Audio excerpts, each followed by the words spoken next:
안녕하세요. 프라임경제 아하브리핑의 아나운서 이미화입니다. 보험에 관련된 다양한 제도가 변경된 사실 혹시 알고 계셨나요? 모르셨다면 오늘 아하브리핑의 첫 소식을 꼭 주목해주세요. 소비자에게 더욱 편리해진 보험 제도들을 꼼꼼히 짚어드리겠습니다. 지난해 말부터 올해까지 보험과 관련된 다양한 제도가 변경됐습니다. 우선 보험 가입을 위해 진단받는 일이 편해졌는데요. 기존에는 가입하려는 보험사에서 진단을 요구할 경우 다른 보험사에서 진단을 받았더라도 이를 활용할 수가 없었습니다.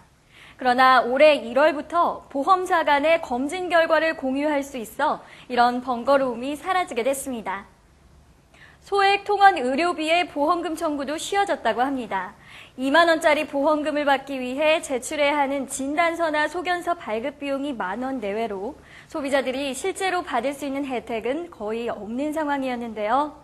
그러나 올해부터는 소액 통원 의료비에 한해 병원에서 발급한 영수증과 보험금 청구서만 제출하면 보험금을 지급받을 수 있게 됐습니다.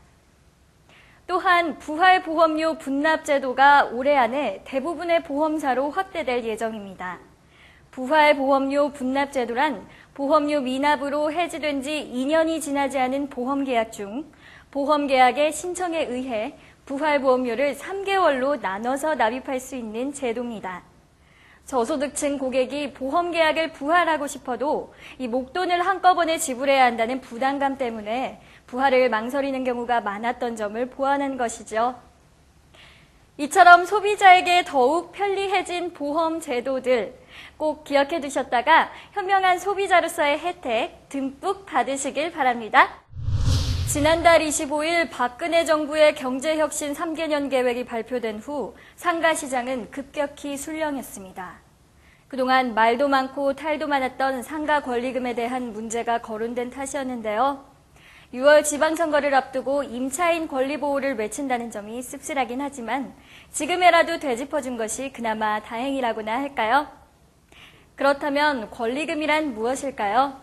쉽게 말해 기존 점포가 보유하고 있는 고객과 영업 방식을 이어받는 대가로 지급하는 돈입니다. 이는 또다시 바닥 권리금과 영업 권리금, 시설 권리금으로 나뉘는데요. 현행법상 권리금에 대한 규정은 없습니다. 권리금을 두고 갖가지 사건, 사고가 끊이지 않는 이유도 여기에 있습니다. 따라서 권리금에 대한 법을 마련할 땐 각각의 유형별 제도가 요구됩니다.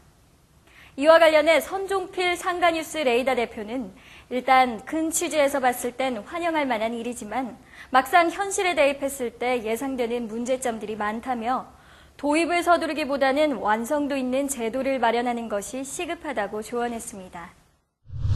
이상 프라임경제 아하브리핑의 아나운서 이미아였습니다. 고맙습니다.